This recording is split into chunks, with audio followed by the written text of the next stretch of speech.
it's just that thrill of working on this puzzle, this mystery, and then finding that tangible evidence, that manuscript. It's wonderful. Listeners, welcome back, and thanks so much for stopping by the Glitch Bottle Podcast. I'm your host, Alexander Eth, and today's episode is so awesome because scholar and researcher Vajra Regan is here to talk about a previously unknown version of the Almandal of Solomon, dating from the 13th century. Let me repeat this, listeners, especially those who are familiar with the Art Almandel, one of the 5 books of the Lemegeton. This is a very early and radically different version of the Almandel, and Vajra is here to share his thoughts on this, which he condensed into a marvelous 60-page article he wrote for the Journal of Medieval Latin, Volume 28, published earlier this year from Brapulse Publishers. Now, Vajra studied classics at UC Berkeley, majoring in classical philology and studying Latin, ancient Greek, and Coptic, getting his master's at the Medieval Institute at Western Michigan University, and then continued with PhD work at the Center for Medieval Studies at the University of Toronto. We talk about the joys of discovering new vital manuscripts, the relationship of the Almandel to Arabic and Jewish influences pouring into Europe at the time, the relationship of the Almandel to the Ars Notoria, and the mysterious name of the angel Panpherius, which is a key to this entire system of angelic contact. And now, to help us uncork the uncommon, I give you Vajra Regan.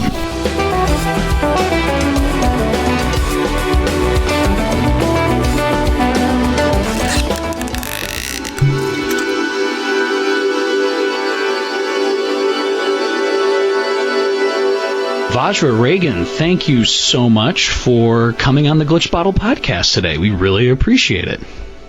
My pleasure. Thank you for inviting me.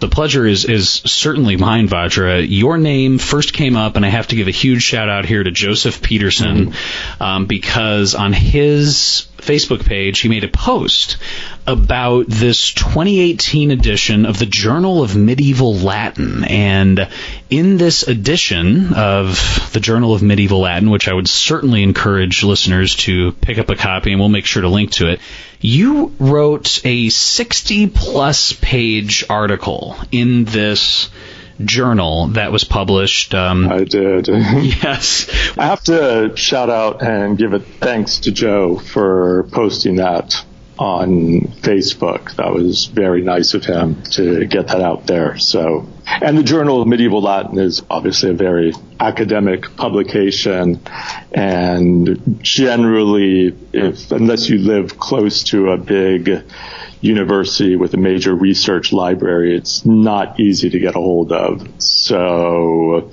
Joseph Peterson putting that out there and making people aware of it was great.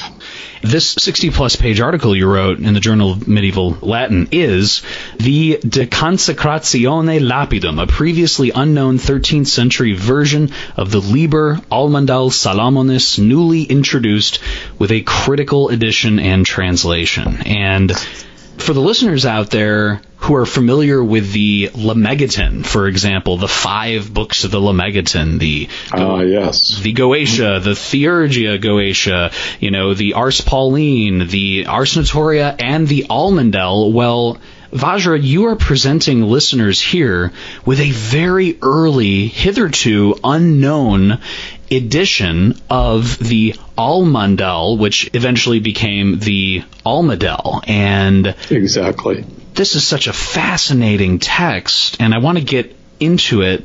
But before we do, Vajra, sure, can you just share a little bit with the listeners who might not be too familiar about your own educational background and just how you became interested in both scholarly research and researching medieval texts? Yes, well, in terms of my academic background, I started out in classics at UC Berkeley, where I majored in classical philology, or what they used to call classical philology. For some reason, which I really don't understand, philology has become kind of a dirty word in academia, so they now call it classical languages. I studied Latin, ancient Greek, Coptic at UC Berkeley, and UC Berkeley is really the best university in North America for classics. The range of languages they offer, they have the largest collection of papyri in, I believe, the Western Hemisphere, and an incredible resources in terms of manuscripts. So I originally started out in classics and then became interested in medieval studies and switched over to the dark side, as my professors told me. They all tried to talk me out of going into medieval studies. Said, oh, if you have to do that, cultivate that as just kind of a little side interest, stick with classics. But I did not listen to them and decided to pursue medieval studies. And so went on to get my master's at the Medieval Institute at Western Michigan University and PhD work at the Center for Medieval Studies at the University of Toronto.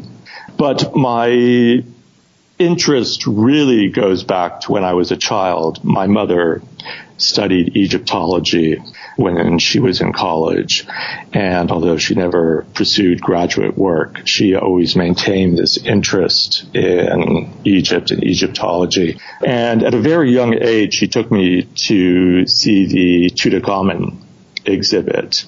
I was just completely fascinated by it and was determined to become an Egyptologist when I was very young, something that she fully supported. And I was particularly interested in Roman Egypt. That's just a fascinating era. In Roman Egypt, and particularly places like Alexandria and so forth, you have this convergence of all these different cultures, Greco-Roman religious beliefs and traditions mixing with Jewish traditions, native Egyptian traditions, and others all coming together. So that was kind of my entrance into this. I think myself and so many listeners are so glad that you ignored the advice to stay away from medieval studies and to decide to go away, to keep your healthy distance from the classics and just delve right into this, because this is absolutely fascinating. And to that point, Vajra, how did you first become interested to that point in this specific text, and how did this come about? This is a 60-plus page article. It's incredibly well researched, incredibly well documented. What was like the genesis of this? When did you first hear about this? I had been interested in a long time in Hermetic and Solomonic magical texts in the Middle Ages. And I was at Cambridge and I was looking through the manuscript catalogs and looking for astrological and magical texts. And I was flipping through the catalog and my eye just happened to glance on this text, which was described as a lapidary. And I had never had any particular interest in lapidaries, but I noticed that it was attributed to pseudo Albertus Magnus.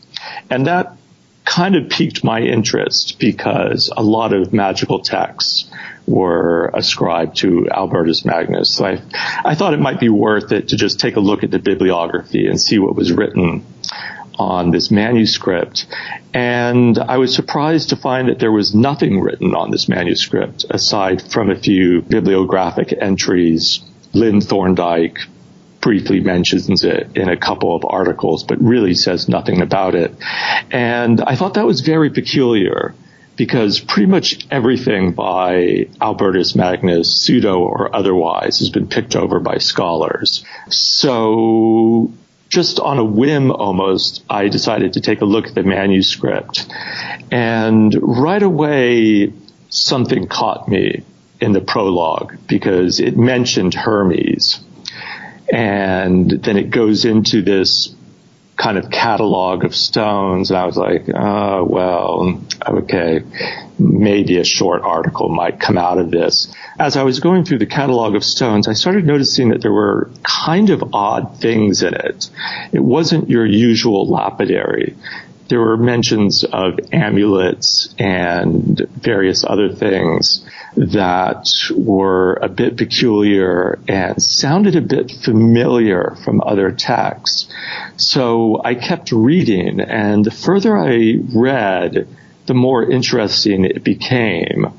And there's chapters on the fabrication of amulets and the carving of images of power on the amulets, and the images were all pagan. And so I kept thinking, okay, this is getting more and more interesting.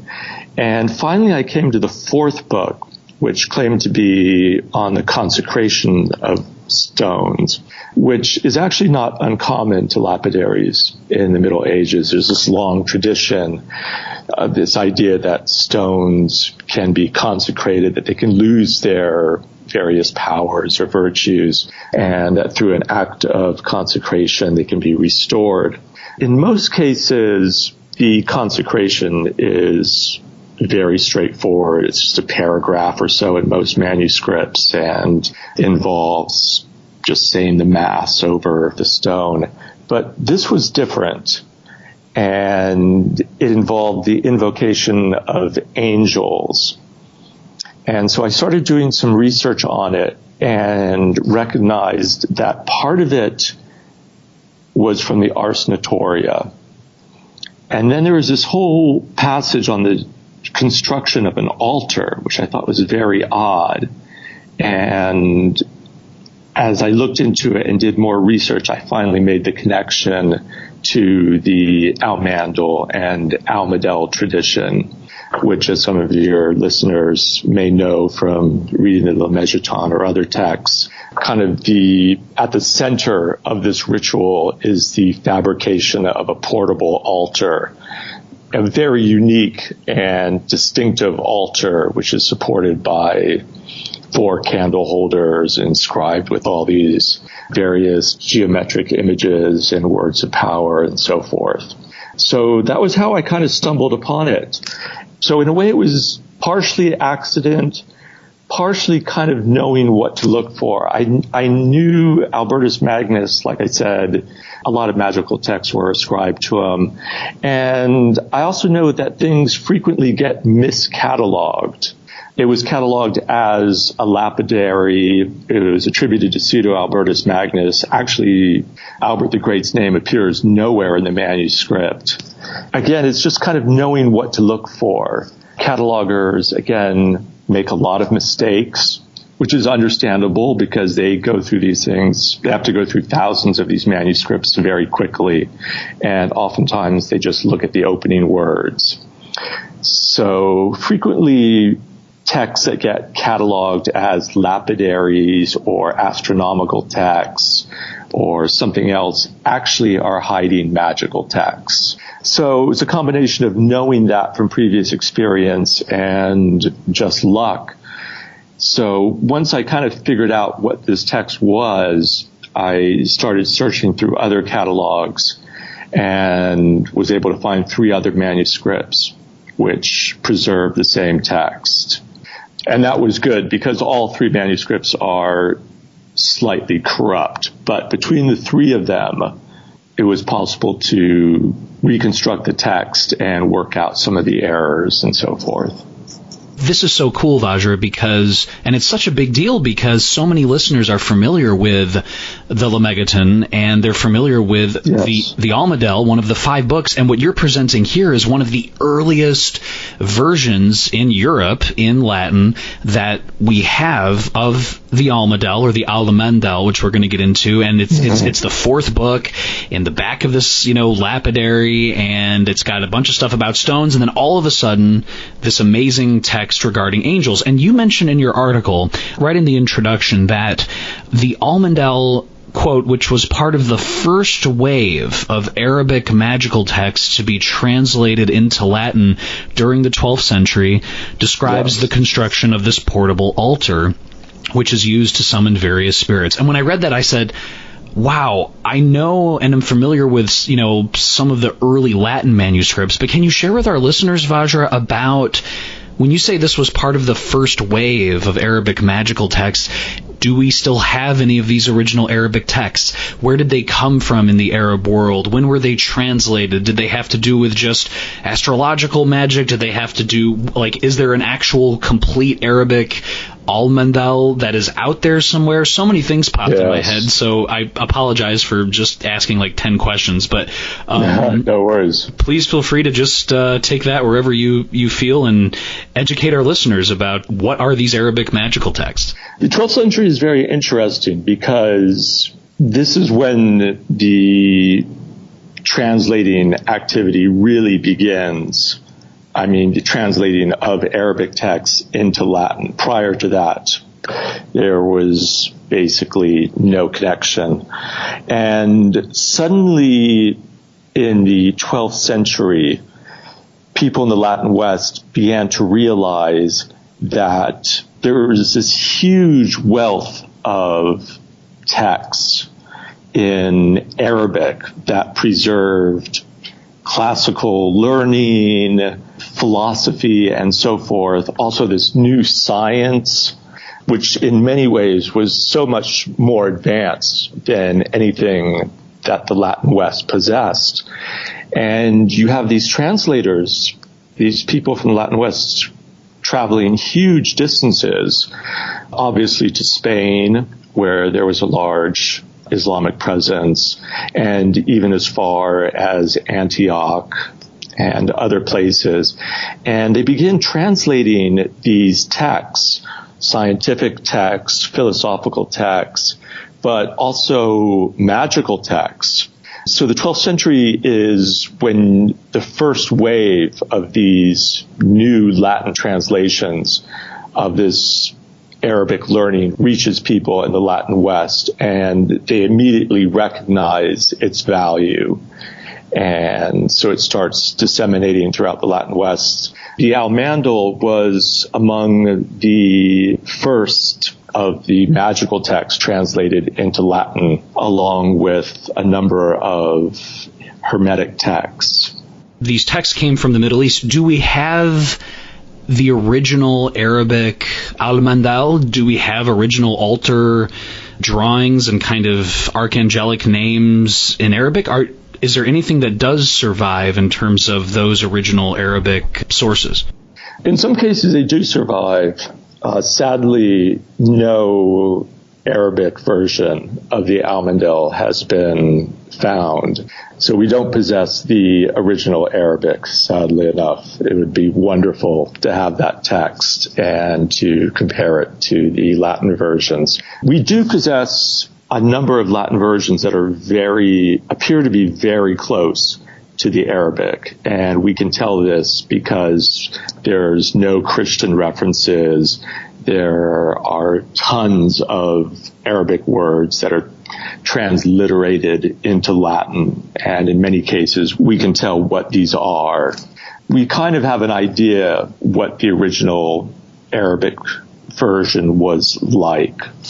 But yes, unfortunately, it seems that, at least for now, the original Arabic version has been lost. To be alive, like you say, when this started in the 12th century and the 13th and 14th, there must have just been a constellation of different languages, manuscripts, translation efforts. Like, if you were a scholar at that time, that must have been a fascinating world to be in. It was, and they are encountering this stuff for the first time. They get Euclid's geometry, which had been lost. They discover algebra. They discover all these astronomical and astrological texts, sophisticated astrology, tables for the planets and for calculating the positions of the planets and so forth. It must have been fascinating. And it's really incredible to think about these people traveling so far to get this stuff. It really impresses on you how important they thought this stuff was, that they recognized its value, and travel was so precarious back then. You have people like Abelard of Bath traveling all the way from England, going to Spain, learning Arabic, traveling all the way even to Antioch, and then back to Spain, and then bringing with him back to England all these texts that he had translated. It's interesting how open-minded some of these people were. Abelard of Bath translates a large number of scientific and mathematical texts, but he also translates texts of astrological magic and is clearly open to this idea. And Charles Burnett wrote a very interesting article about this. I mean, a lot of these people like Abelard of Bath clearly viewed these texts on astrological magic, which involved the creation of these images or kind of little statuettes engraved with characters or other kind of amulets with sigils on them, which would draw down the power of the stars and could be used for various purposes. It was a kind of technology. It was magic as technology. And this is where the lines start becoming fuzzy between ritual magic and astral magic and natural magic and science and religion. And you can start to see them kind of figuring all these things out and questioning the older authorities, the older church authorities, and the older views about magic, which just condemned magic as idolatry. And now they start looking at magic in different ways. Magic as natural magic, as operating through hidden or occult principles in nature or in the stars. In the Almadal of the Lemegeton, can you kind of give us just a broad comparison of the two without getting into too much detail? So, for example, in the Almandal of the Lemegeton, that many listeners are familiar with, it talks about the angels of the four altitudes, and there's mentions of a crystal stone, and you must take an altar of wax and inscribe these names. And I don't believe it's too heavily Christianized, but there's mentions of a crystal stone, and there's 4 different colors, and people make the 4 altars out of the 4 different colors of the wax, each to correspond to a different altitude. Now, that is in the one that many listeners are familiar with, the Almandel of the Lemegeton. But can you just share with the listeners just a broad overview, Vajra? What are the major differences? Like in these manuscripts that you present here in the Journal of Medieval Latin, does it have many of the same elements for those listeners who have not read your article yet? So, for example, do these manuscripts also have 4 different colors and mentions of a crystal stone? I mean, there just seems to be a lot of differences as well between the two. There are significant differences. The version that appears in the Lemegeton is very, very different from the Latin Almadel, and certainly from the older Latin/Arabic Almandal.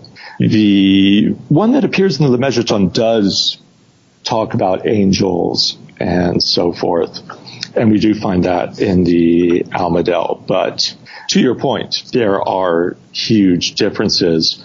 Let me kind of take this in reverse order, starting with the older tradition, the Arabic Almandal. And in that version, there are no angels. The spirits summoned are described as jinn and spirits of the air. And they're invoked by the great name of God, presumably Allah in the original Arabic, and by the angel Michael. And you have these 4 exorcisms or conjurations, which are basically just a litany of names of terrestrial and aerial spirits. And the altar itself is actually made of bronze instead of wax in the original Almandal, so the older Arabic version. But the core elements are the same. It's a bronze altar, but it's perforated with these various holes, and you have these unique candlesticks which are fitted through the outer holes and support and elevate the altar. And then you put the incense underneath the altar so that the smoke rises up through these holes. The names inscribed on the altar are all Arabic names, names of God and power and so forth. That's in the older version of the Almandal. And then suddenly we see another version, the Almadel.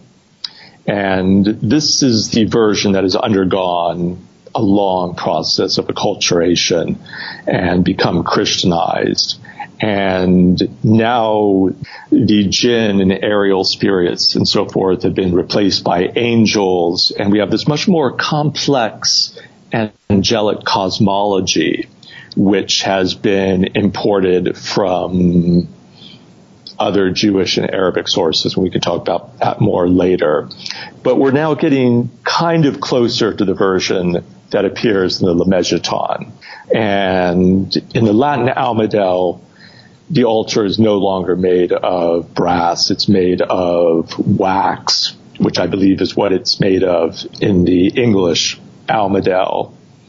And you have the 4 candle holders, and the candle holders still support the altar, which again I think is different than the version that appears in the English Almadel, where the candles are just kind of placed at the corners.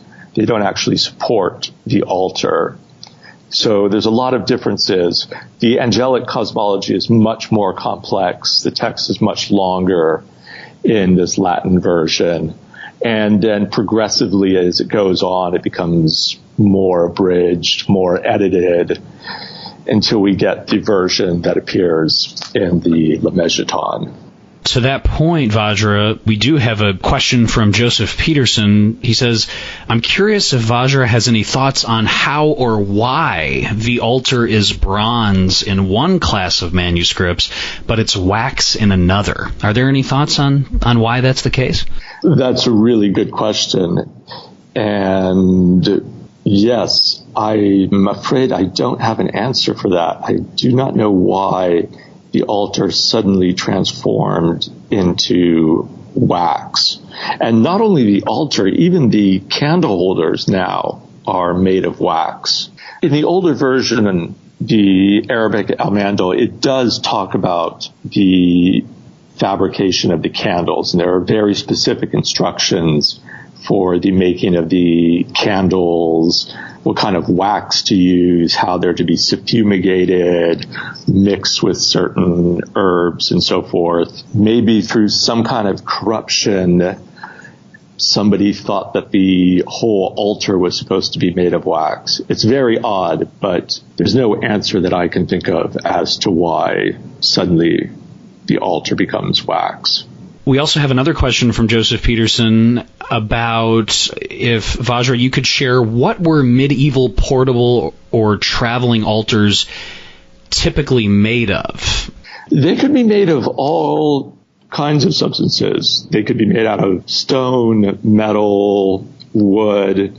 Portable altars were very common in the Middle Ages. Every church, cathedral, monastery would have had numerous portable altars. Rich people would have had portable altars to take with them, and many of these survive in all kinds of shapes and forms. If you do a search on Google of just medieval portable altars images, a whole range of things come up, and they're all different sizes and shapes. Some are round, some are rectangular, some are square, some are very intricately decorated and inscribed with saints, biblical quotations, angels.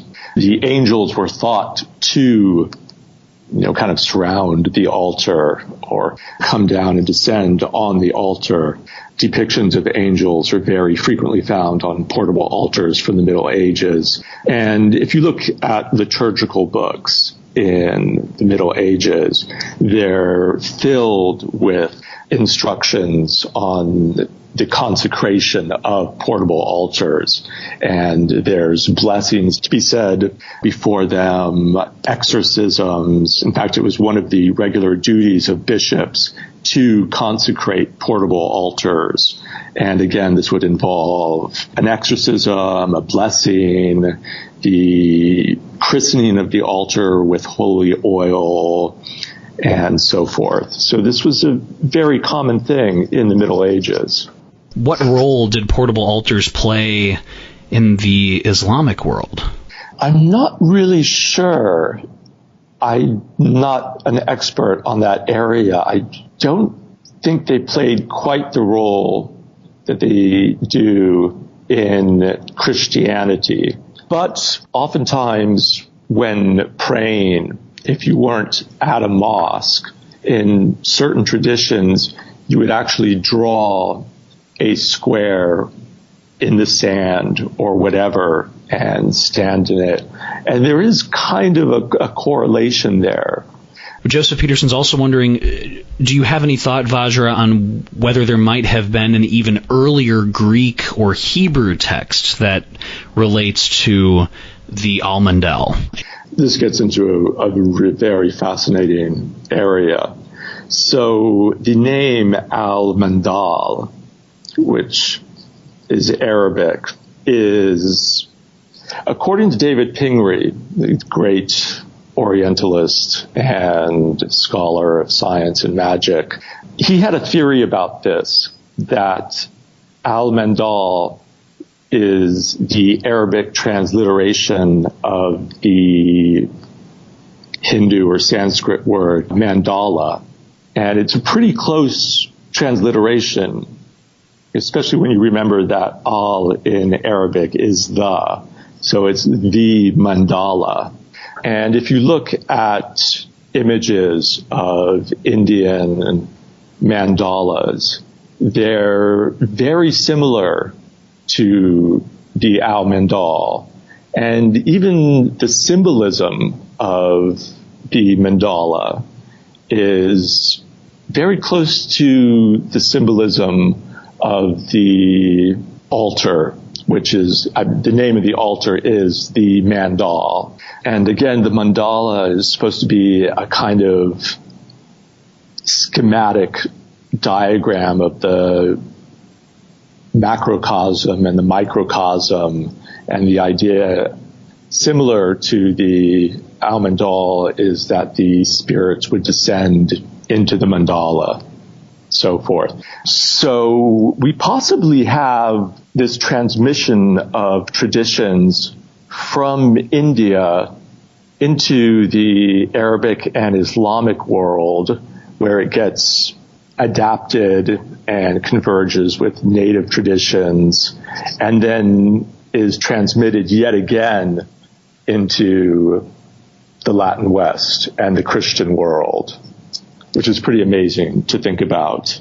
As far as whether there was a Jewish version, I wouldn't be surprised if the Almandal was translated into Hebrew at some point. Damaris Guerre has argued that the Almandal was translated from Arabic into Hebrew, and then that the Jewish editors elaborated on that, adding to it Jewish magical mystical texts such as the Liber Razialis, and that actually is the origin of the Almadel.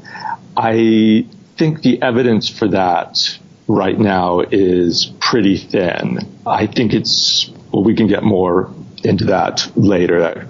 You think it might be one plausible theory in terms of it could definitely be the case, and it demands more kind of research and investigation, but it's one of potentially, many possibilities. Yes. So I should explain here that we have two traditions. Like I said, the older Almandal tradition, which is very close to the Arabic, and there's no Jewish or Christian elements in the oldest versions of these texts. And then we have this later tradition of the Almadel, which is clearly related to the older tradition, but has been very much reworked. And the Almadel in the Latin version has this complex angelic cosmology now.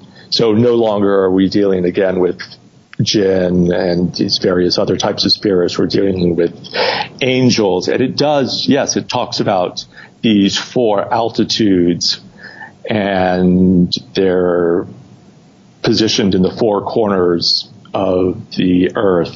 And in each corner you have 3 altitudes with an angelic prince who rules over each altitude. And he commands this legion of angels. And a lot of this is recognizable from the Liber Raziel, which is an adaptation of a much older Jewish text, the Sefer HaRazim. And I think most of the Jewish elements in the Almadel are the result of Christian editors who were familiar with the Latin translation and adaptation of the Sefer HaRazim. When it comes to these specific manuscripts, this Almandel that you mentioned in the Journal of Medieval Latin, can you talk about that process? Because looking at one of the diagrams that we'll make sure to put in the YouTube video so people can see what we're talking about here, but there's definitely this heavily Christianized element. Is that just a result of these translators in the 1100s, 1200s when they were, adding this to being the 4th book of a lapidary at the time, that they just inserted that? Or I guess, how did this become so Christianized? Was it just a product of the time? Partially a product of the time. You start having various Christian thinkers who now have access to these texts, the Latin translations of the Arabic, Almandal, various Jewish Arabic magical texts, and not surprisingly, they believe that these texts do go back to Solomon and are part of this religious tradition, but have been, quote unquote, contaminated by later Jewish elements or by Arabic elements. And their Christianization of these texts is an attempt to bring it into kind of the mainstream of Christian ideas and doctrine. I say mainstream, that gets into a blurry area. But it's interesting because we so often think of magic, particularly in the Middle Ages, and it's as an underground activity. Richard Kiekeffer famously in his work, Magic in the Middle Ages, and then later in Forbidden Rites, talks about the clerical underworld. So these clerics furtively copying out works of ritual magic secretly at night by candlelight or something. And that certainly did go on. But the more we learn about magic in the Middle Ages, the more we find that it was also very much done out in the open, at least in certain places. And one of the fascinating things about the Almadel is it seems to have emerged in the clerical milieu of the universities in northern Italy, and particularly Bologna. And so these people at the universities, they suddenly had access to classical texts. They had access to Aristotle. They were beginning to have some access to Plato. They had access to Jewish philosophical works, mystical texts, Kabbalah, Jewish magical texts, Arabic magical and astrological texts. And they start synthesizing all these different things in the universities. And we have a version of the Almadel which contains an elaborate gloss, like a university gloss, on the text. And similarly with the Ars Notoria, which we can talk about too, we have extremely elaborate glosses where it's glossed like the Bible, and in these deluxe editions with beautiful, elaborate illustrations. So these texts were being thought about and talked about in the universities. And they were trying to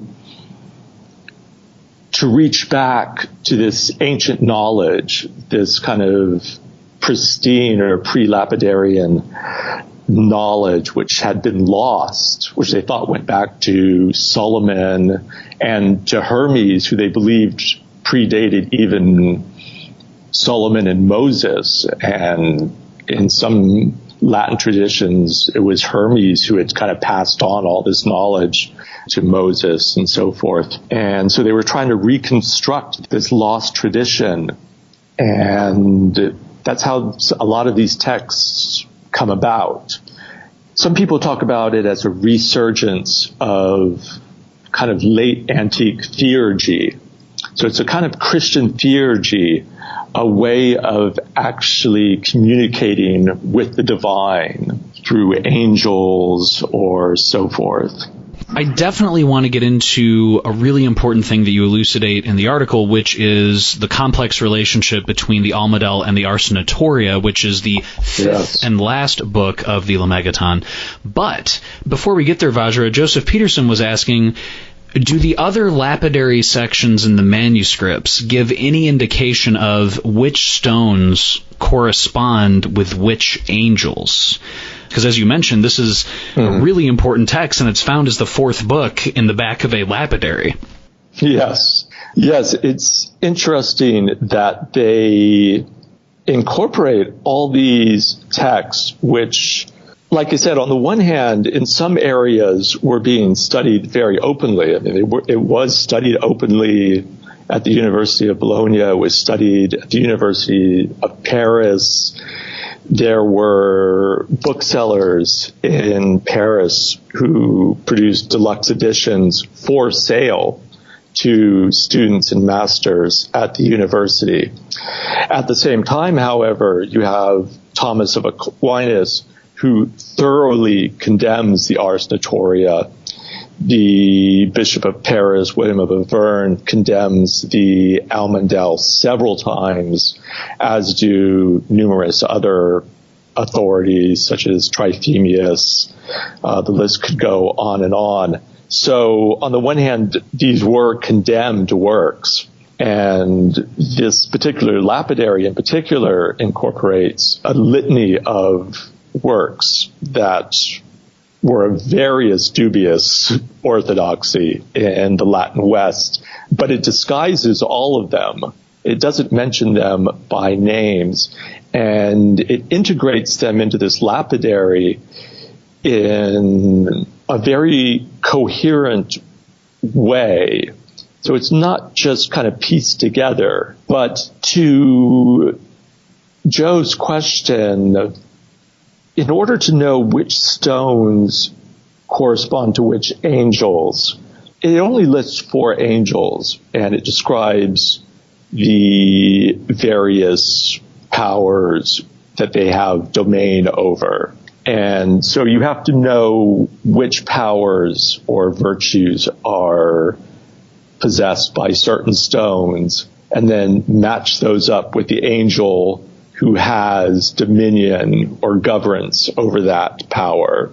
So if a particular stone's power is to heal, then you would call upon the angel Raphael because he is responsible for healing. And this goes back to the book of Tobit or Tobias in the Bible, where the angel Raphael comes and helps the younger Tobias and teaches him how to make this kind of medicinal concoction that dispels the demon Asmodeus that's been possessing this household.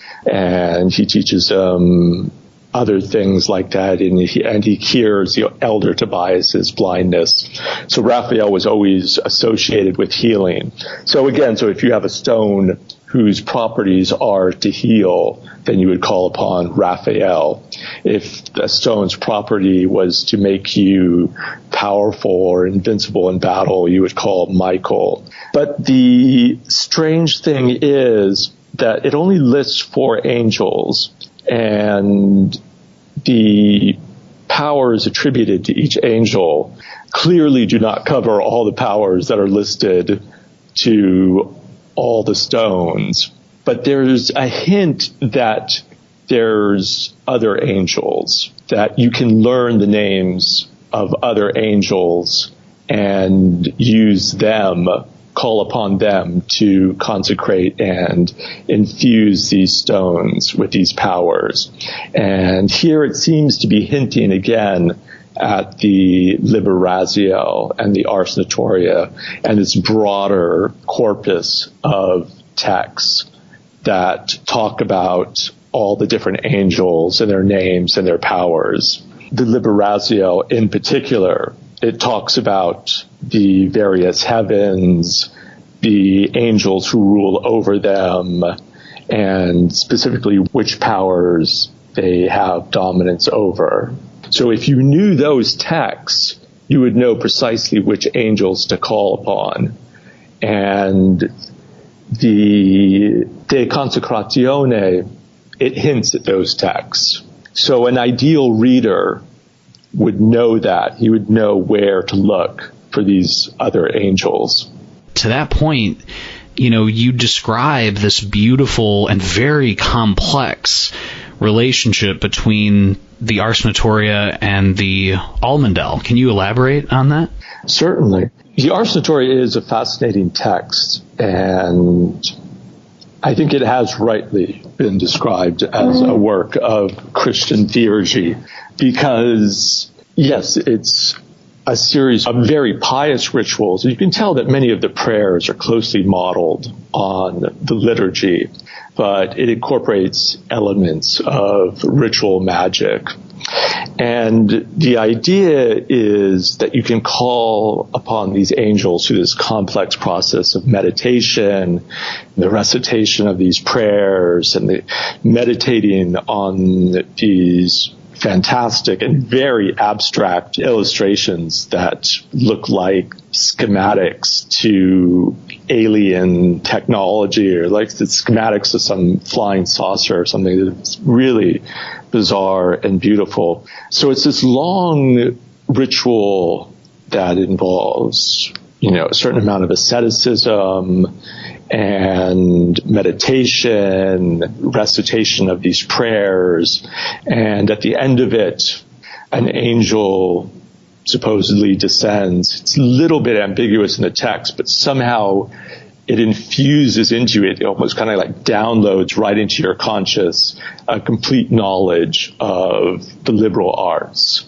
And there's various series of prayers for learning all 7 of the liberal arts. So, grammar, rhetoric, all the way up to astronomy, astrology.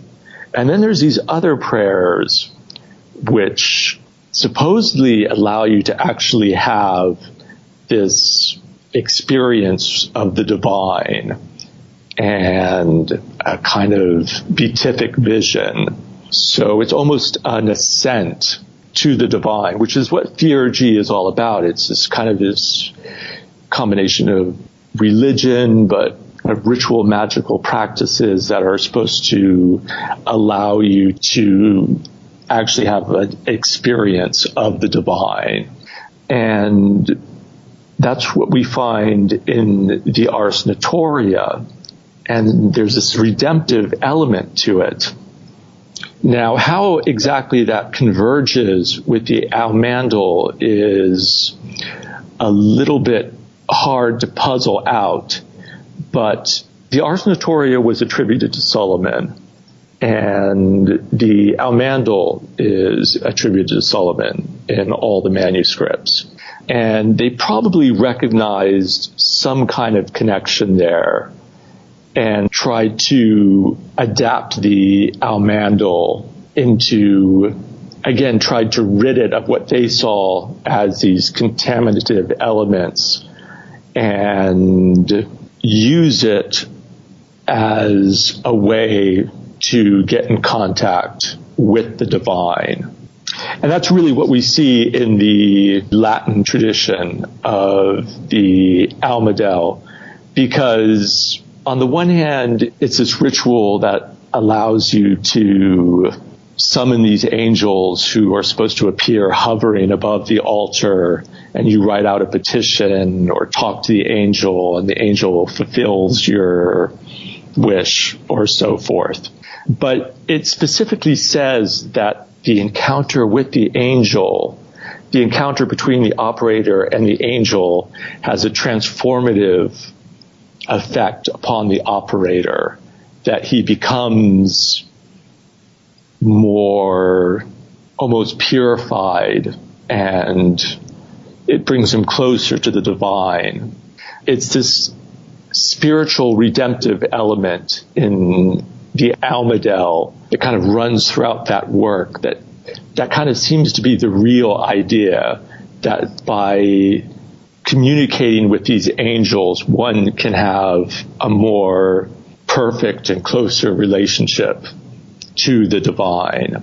And that spiritual redemptive element undoubtedly came from the Ars Notoria. And again, both these texts kind of emerge in northern Italy, like I said, in this university milieu. So exactly how they become conflated is still something we're trying to disentangle, but part of it probably has to do with the fact that they were both attributed to Solomon.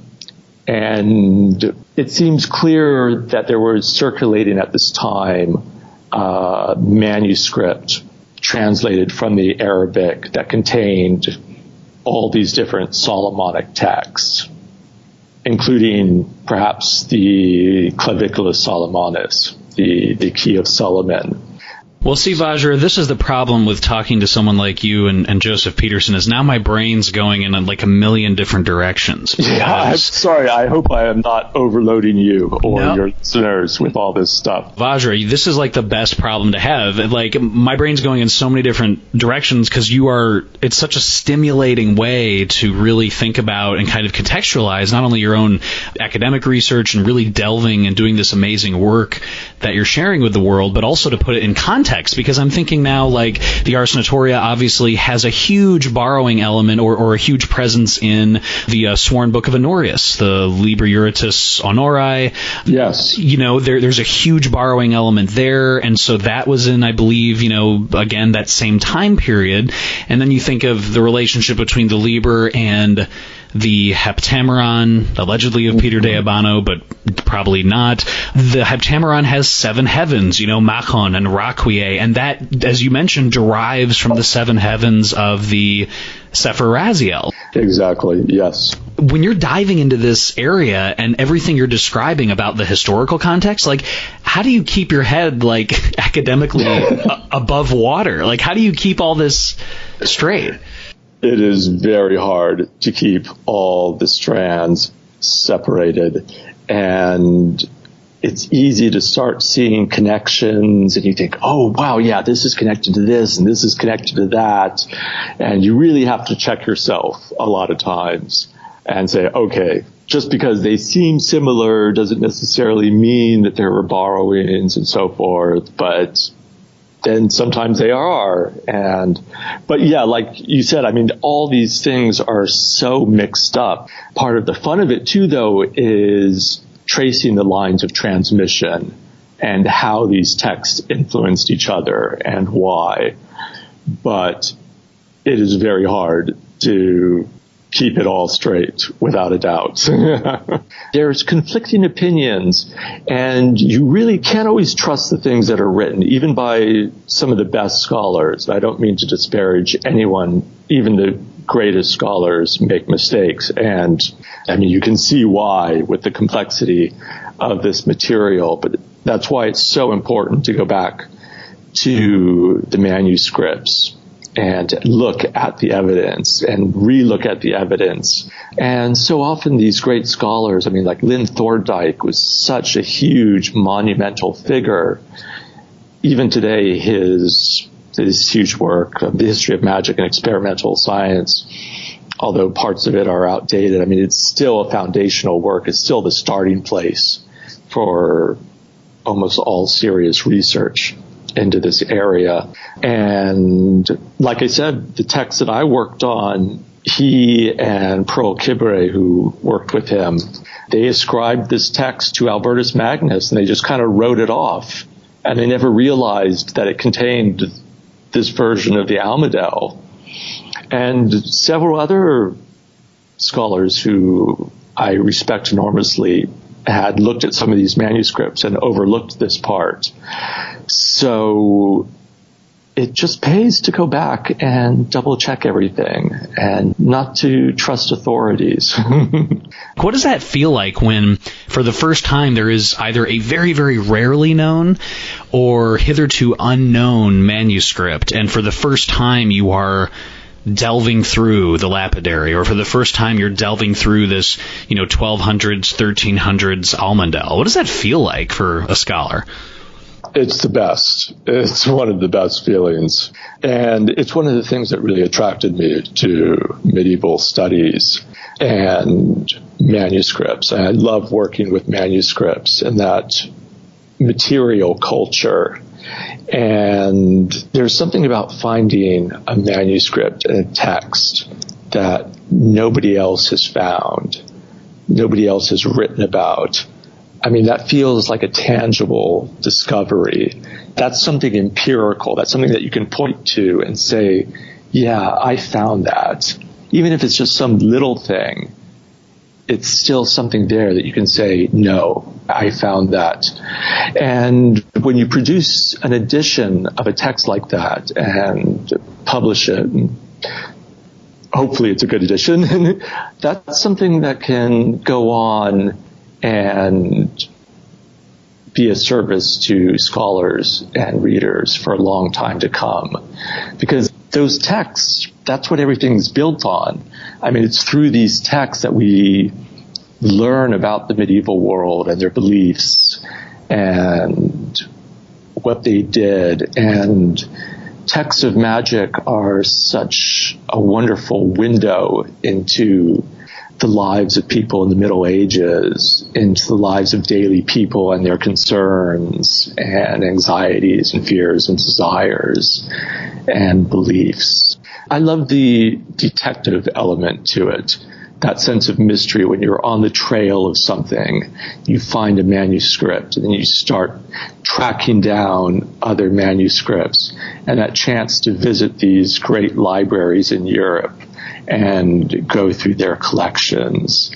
And when you find that manuscript that contains that same text, but maybe it's got some addition to it, maybe it's slightly different, and you start piecing together the puzzles, and some of them have the names of the scribes or the authors, and you go through the archives and you start learning about, you can actually find the names of these people still preserved in these archives and what they did, where they traveled, what they studied. It's a grand mystery, and it's kind of like playing detective, solving a puzzle. So, and I've always been interested in puzzles and mysteries and things like that. So it's just that thrill of working on this puzzle, this mystery, and then finding that tangible evidence, that manuscript. It's wonderful. It's almost like, Indiana Jones, but for researchers and scholars. Like you're tracking things down, you're finding clues. Like that is so cool. Yeah, I don't want to oversell it, but it is funny. I remember when my first year at Berkeley, and they sit me down with the undergraduate coordinator, and she's asking me questions about what's your interest in classics and so forth. And so I'm talking to her and I'm going through my reasons, and she says, okay, great.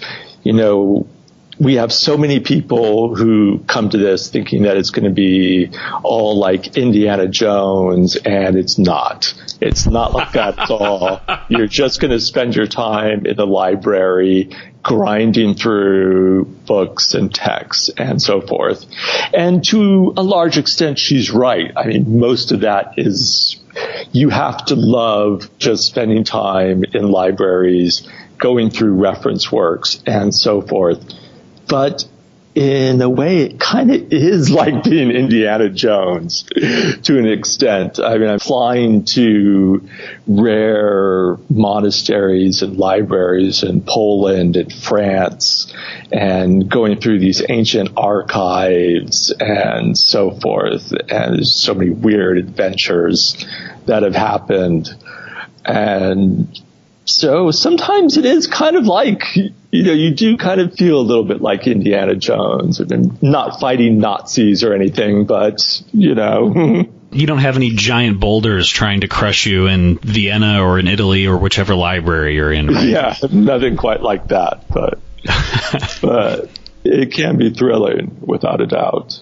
Okay, Vajra, so on the screen for the YouTube video, we're going to put up the image of the actual altar, the portable altar of the Almandel that you spend, the 60-plus page article and intense research talking about.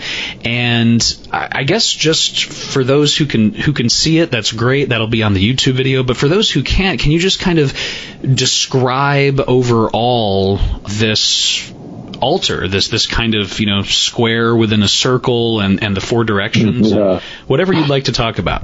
I'll try to explain it. It is a bit difficult, but the altar is supposed to be perfectly square, and then inscribed on the altar is kind of this two-dimensional wall that goes around it, but it has these gates, or what it calls gates, in the middle of each side. So there's a gate on the north side, a gate on the south, east, west, and so forth. And then there's a smaller square in the middle with lines that go from corner to corner and then bisect through the middle. And the names of the four angels are written around them. And then, of course, you have these perforations or holes in the altar. And as I said, the four outer holes are for the candle holders. And there are very specific instructions for the candle holders. They're supposed to have a lip or node that's a third of the way up from the base of the candle holder. So you fit the altar over the candle holders, candlesticks, and it rests on this lip that supports it. Then you put a vase of incense under the altar, and the smoke rises up through these holes, of which there are four in the corners, one at each gate, and then one in the center of the altar. What's interesting is the Almadal version that I think a lot of listeners are familiar with in the Lemegeton or, the Goetia, the Lemegeton of Dr. Rudd. On the outside of that one, you have names like Helion, Yod, Hod, Agla, Tetragrammaton, Shaddai, Adonai. Inside an inner circle, you have Anabona. You have a hexagram that has Adonai and, Helion, Adonai inside a triangle. But in this one, and again, it's on the screen on the YouTube video, there's all of these names. There's, Christus and Regnat and Imperat, and there's words all the way around. Can you kind of describe what do these different words signify?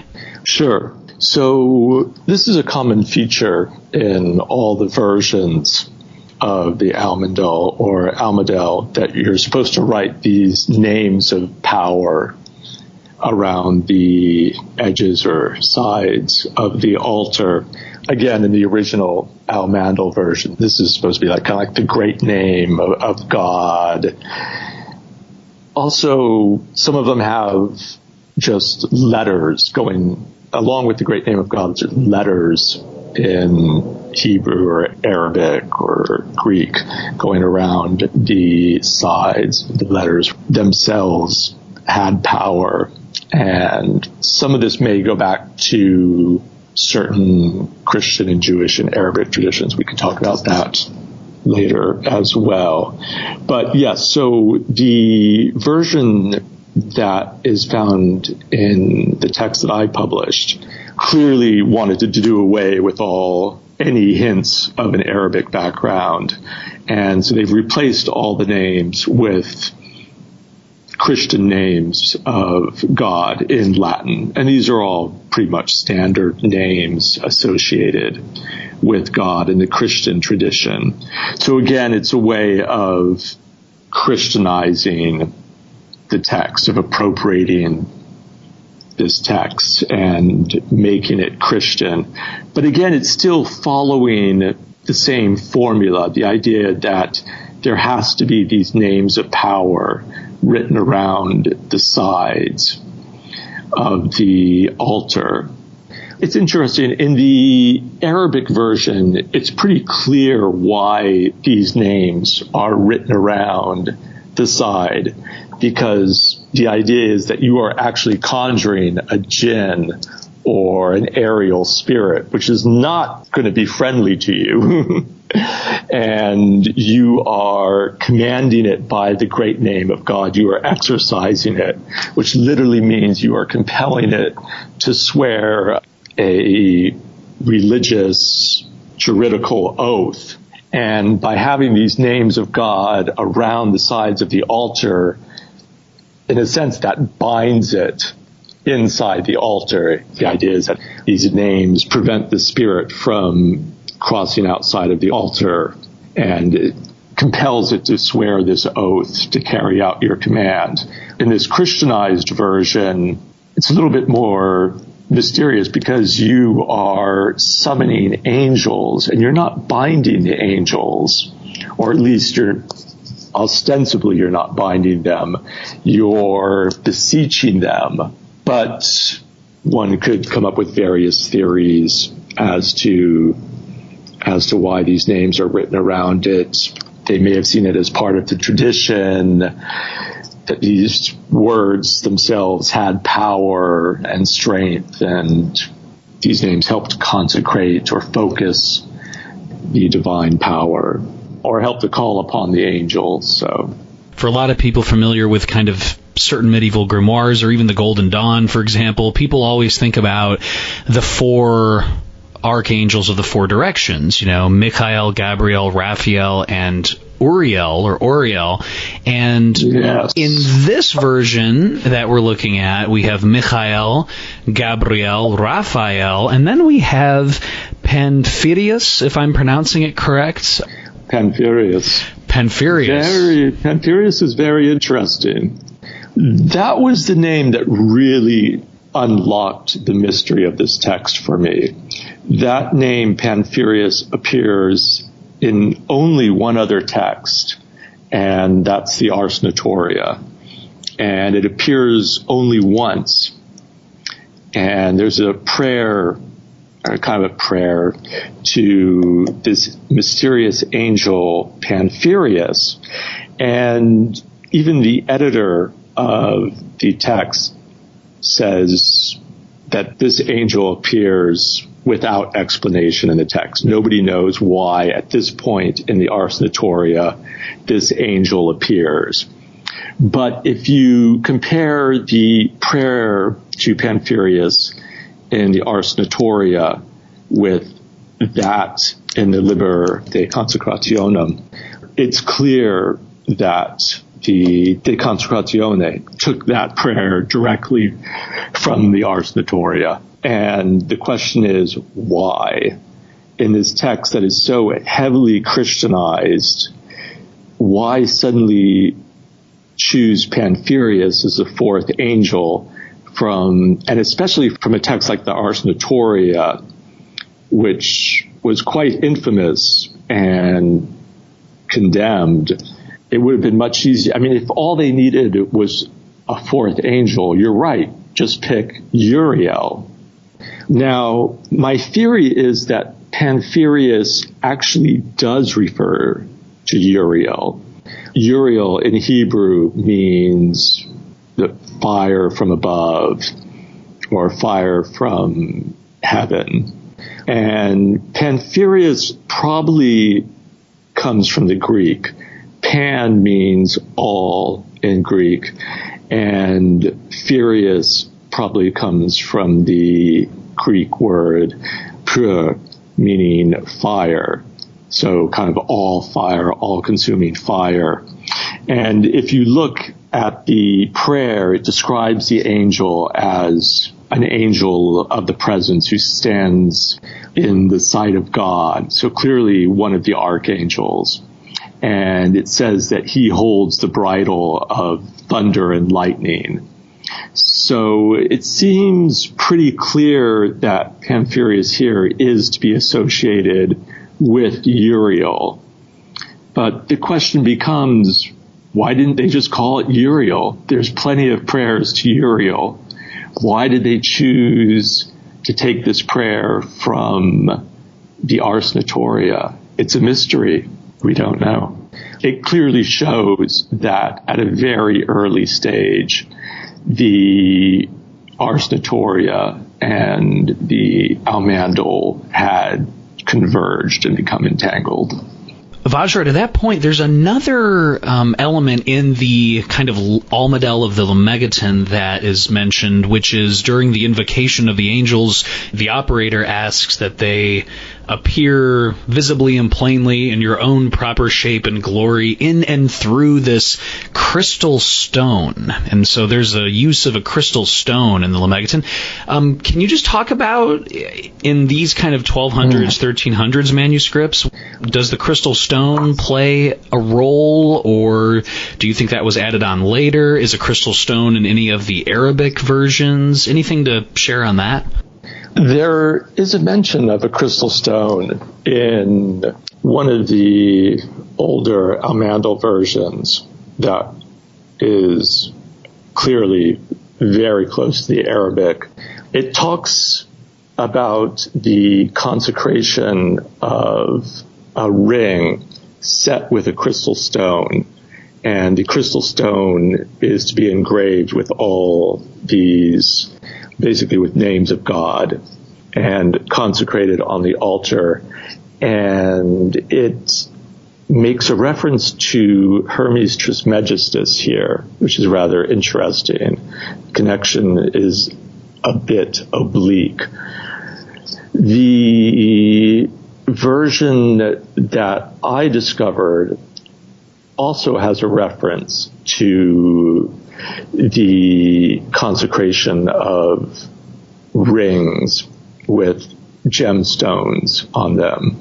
And like the older Almandal version, it says to inscribe the names of angels upon the stone and consecrate the ring on the altar. And if there are many angels to be inscribed, it says that you can just write the first letter of each angel's name on the stone, which makes sense because there could be a lot of angels.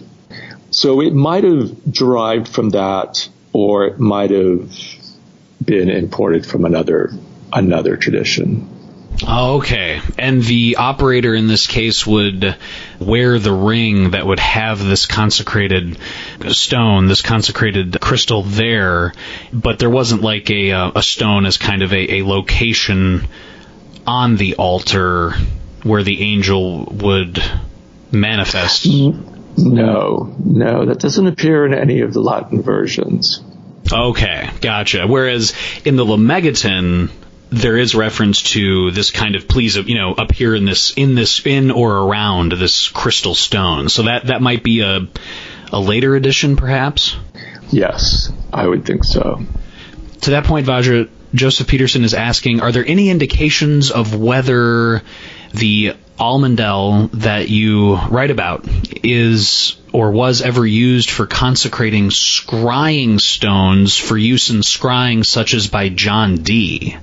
It probably could be, because it's not just used for consecrating stones. You can consecrate amulets fitted with stones, and it says there are instructions for creating various types of amulets, whether rings, armbands, necklaces, headbands, and so forth, and which herbs and animal parts to put in the amulet, and then the stone, and which images of power to engrave upon the stone. And you can consecrate many of these at once. And some of the stones, we are told, can be used for things like scrying. So there is a connection there. Yes, you could take one of the stones that has the power of divination or scrying or so forth and put it on the altar and consecrate it. And by consecrating, I mean, the idea was that it would infuse it with this magical energy and power and really activate these virtues or properties that are in the stone. That is a possibility that it could be used for those kind of things. Actually, and this kind of touches on another area, there is a version of the Almandal, so again, the older Arabic version, that was integrated into the Summa Sacra Magica, which is this huge compendium of magical texts. And that was kind of put together in the late 14th century. But in that text, it seems that the Almandal had itself already been integrated into an even older text, the Magica of Solomon, about which we still don't know very much. But it seems to have been integrated into this very complex magical system in which it formed just one part. And in the Magica of Solomon, the Almandal was used to consecrate all the paraphernalia of magic, from, the sword, the wand, the vestments, the candles. Everything had to be consecrated on the altar first before it could be used in any operation. Vajra, is there any relationship to the Almandel, meaning this kind of portable altar that has this consecrating ability, and, say, the table of practice, like in the Pauline art in the Lemegeton? There's a table of practice with a giant hexagram, and there's different planetary attributes at each of the points. And is there any relation to that? Because when you mentioned, like, that earlier version said you had to consecrate everything on this, I was thinking of just tables of practice have this kind of consecration ability too, but I'm not sure. So many of these things influence each other. In the oldest versions of the Almandal, the Arabic versions, certainly I think in the later Latin versions, where you see the Almandal in these manuscripts that contain all these different magical texts, it's certainly possible that there was cross-pollination of ideas that went on to influence other magical works. It's important to keep in mind that all of these texts, even today, were living texts. They were open texts and constantly being elaborated, worked into other systems, and so forth. So it's certainly possible that there was cross-pollination between these. How far that goes back in, with some of these things, it's hard to puzzle out. when you were translating this, when you were going through it, what was the most surprising thing to you? I know there were many, and as you mentioned, it's kind of an adventure, but what was the most surprising thing, or maybe 2 or 3 unexpected things that you came across just by finding this, going through it, translating it, and putting your article together? Well, certainly one of the most surprising things was the connection with the Ars Notoria, finding that very strange prayer to Pantherius. That was really interesting, and again helped establish the connection to the whole Ars Notoria tradition and this milieu of university students and masters and clerics studying this text. But probably the most surprising and in many ways the most interesting thing was the elaborate description of the altar. If we look at really any of the texts of the Almandal or the Almadel, there's no very detailed written description of the altar. And in almost every case, the reader is referred to an illustration, which oftentimes is missing. Obviously not very helpful to the reader. But many of the illustrations that we have are crude illustrations. Altar's not always square. It's not quite clear how things fit together. And especially if we look at the Almadel, the Latin Almadel, and then later the English versions, it's all really a mess. And the written description of the altar in the De Consecratione, it's a bit difficult because they have a interesting way of describing things. It's not quite how we would describe things. And plus the text is slightly corrupt in certain portions. But if you compare the manuscripts and then just read through the whole thing very carefully, suddenly you get a very clear picture of it. And it confirms a lot of things that we had questions about.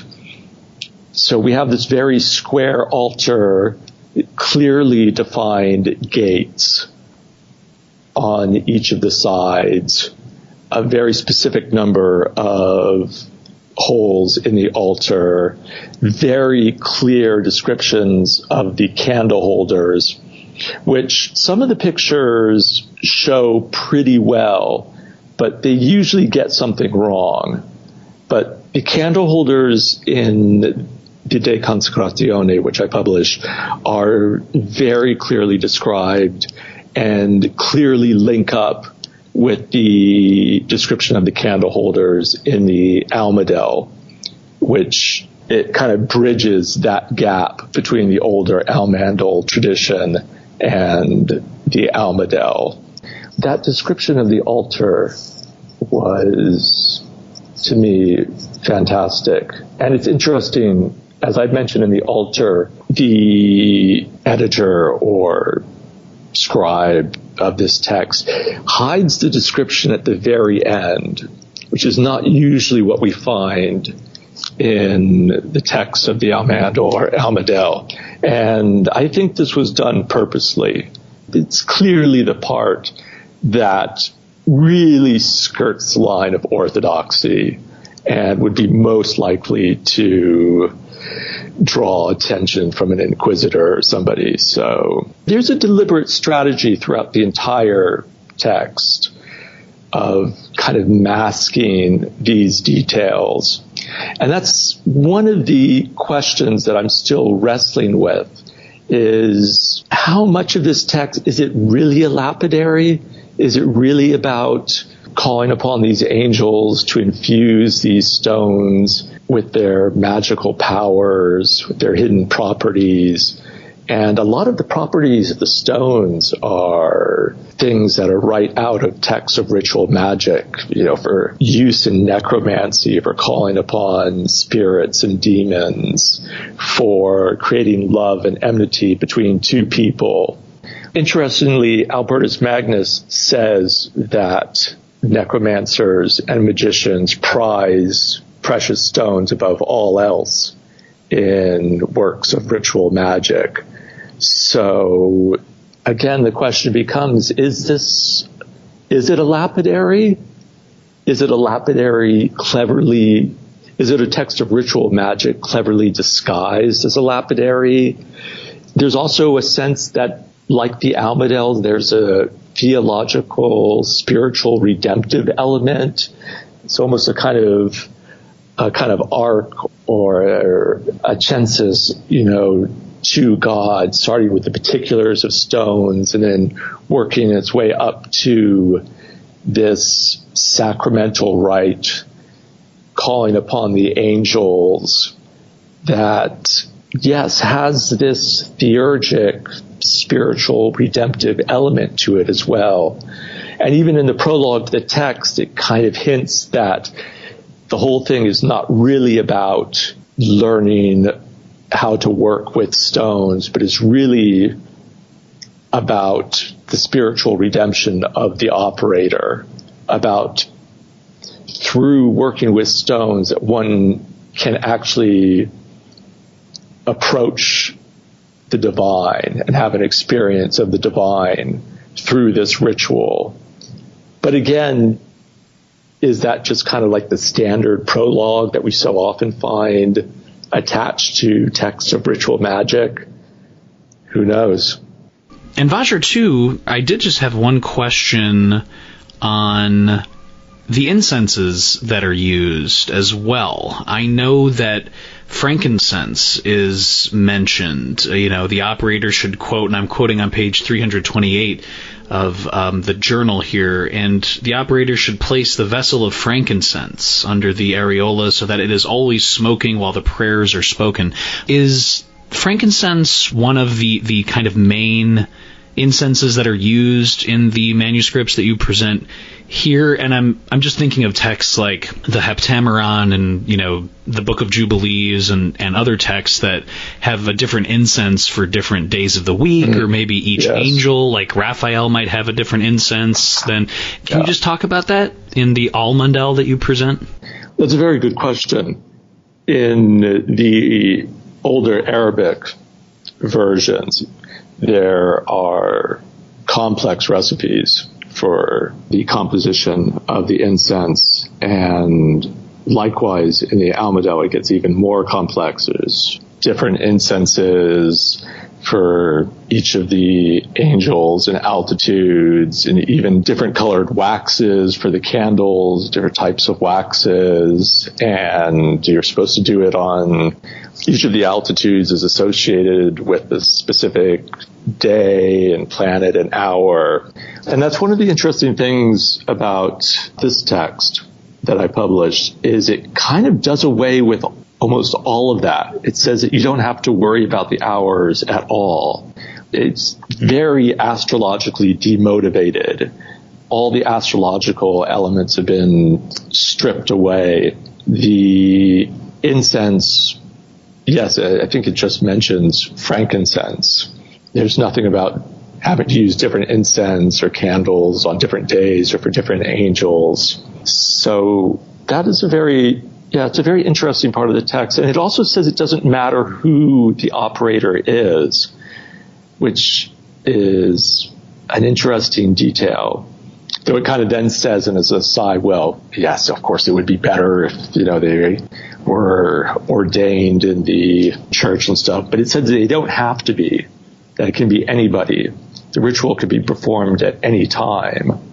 That is really fascinating, because I believe, if memory serves, the Almadel of the Lemegeton has astrologically motivated times, perhaps, when you should do this when the sun is in this sign, and there just seems to be a lot more of that going on. So that's pretty interesting. Yes.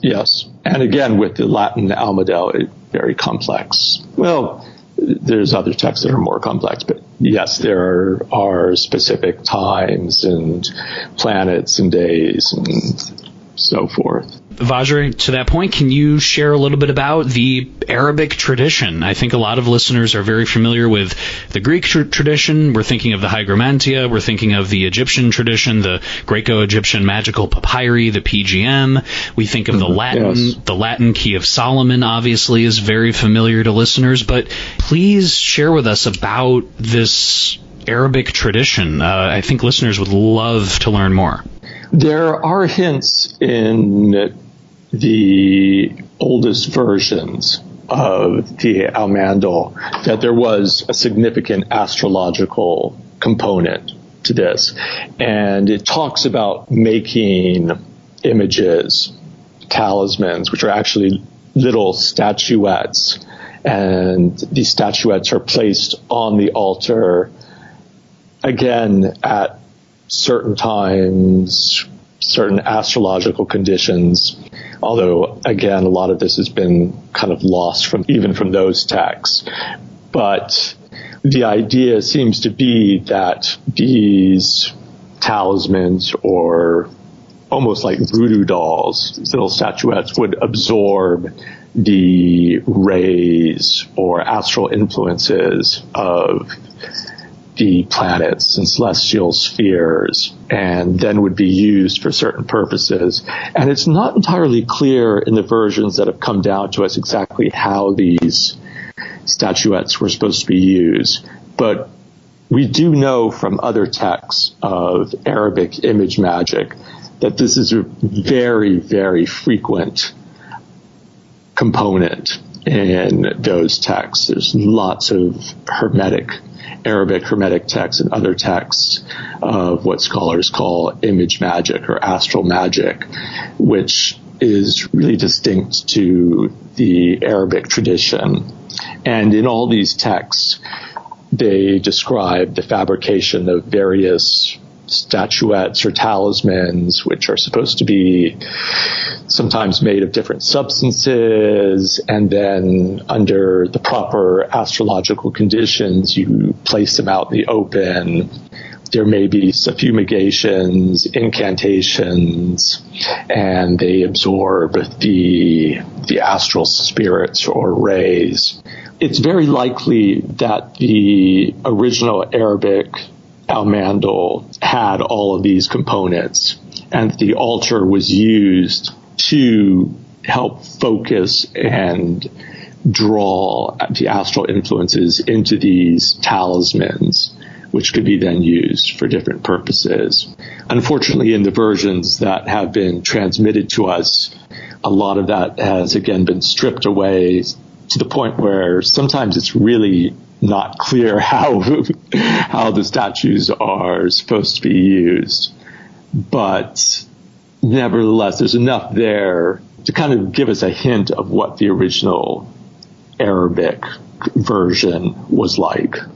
If there's a listener out there who's wondering, gosh, can I get a English translation of the original Arabic Almandel? That doesn't exist as far as we know.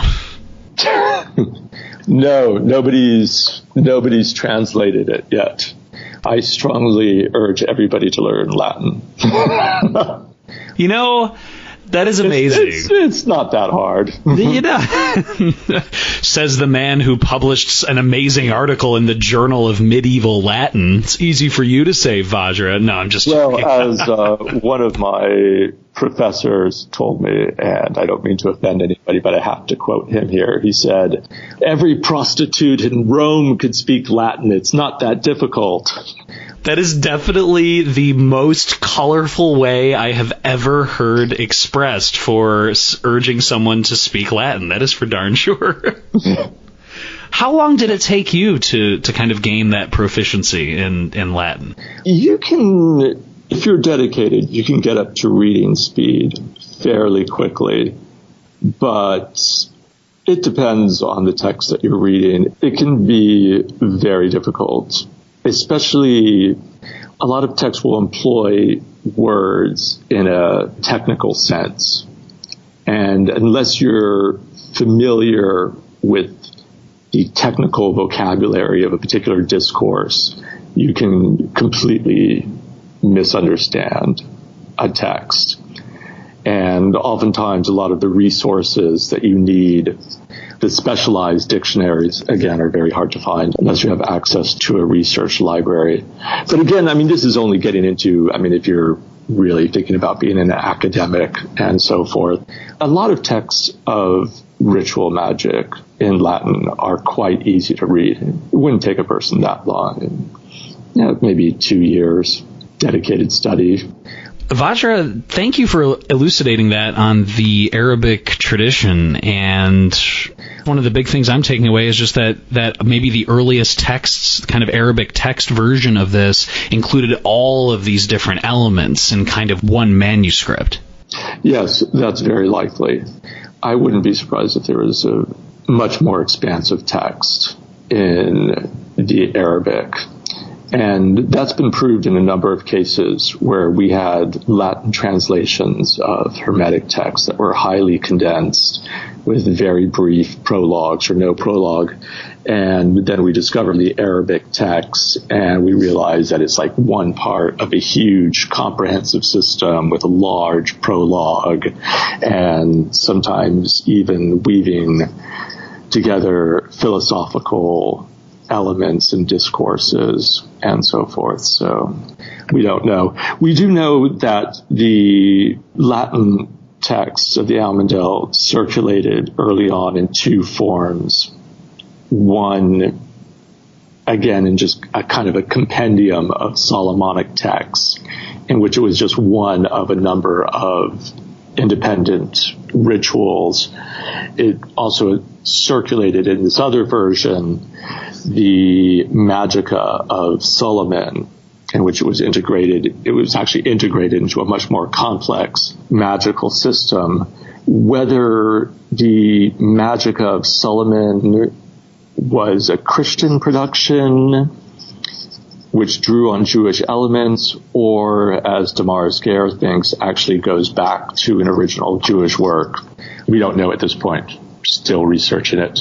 Any idea where these texts might be located? I know Dr. Stephen Skinner's mentioned that there's, entire warehouses with, large swaths of grimoires and books that are written in beautiful ecclesiastical Latin that haven't been translated yet. I can't remember, but someone else told me about, obviously, given the history of the Ottoman Empire, there's probably a ton of texts that are in Istanbul somewhere that they limit access to, so you can't get to them, but though that might be there. Any idea where these might be? The actual Arabic text. Yes. Yeah. I don't know, but I suspect that you're right. I was at an academic conference recently on magical texts, and there was a whole panel on magical bestsellers, and one of the panels was talking all about Arabic texts. Like I said, I'm not an expert on the Arabic side, but I thought I had a pretty good idea of the Arabic texts that were out there. And I was absolutely amazed at how many Arabic magical texts are out there, how many have not been edited or looked at or written of, and just how widespread and popular they were in the Islamic world, at least in certain places and at certain times. So there's a ton of work to be done. I know somebody found a number of very interesting texts in Yemen. I'm sure there's numerous other places. So much more to be discovered. And even on the Latin end, the Vatican has, I can't remember, 10,000 or more manuscripts that haven't even been cataloged. In fact, it's funny, one of the manuscripts of my text wasn't listed on any published catalog, and I only happened to stumble upon it because I found a handwritten list by one scholar who mentioned this manuscript. I actually got in contact with him and was able to find out about it. But if you go to the published catalog of Vatican manuscripts or go online, like you go through the numbers and it's like 1105, 1106, and then it just skips a number. It doesn't even mention this manuscript that wound up being so important for my edition. So, wow, that sounds like another adventure in and of itself. Yes. Is there anything else you would like listeners to know, either about where they can contact you if you'd like, or where they can find out more information, or where they can pick up a copy of this, which I should urge listeners, it is by Brepulse Publishers, and we'll make sure to link directly to the Journal of Medieval Latin 2018, so it's by Brepulse Publishers. But is there anything, Vajra, that you'd like to share? They can contact me on Facebook. It's just my name. I don't mind that. As far as obtaining a copy, yes, they can order it directly from Brepulse, either a hard copy. I think they might even be able to order an electronic or PDF edition. I'm not sure. It is an academic publication. I know it's rather expensive. The other way is, yes, if they have access to a good library, it might have it, or interlibrary loan. So I know a couple of people have done that.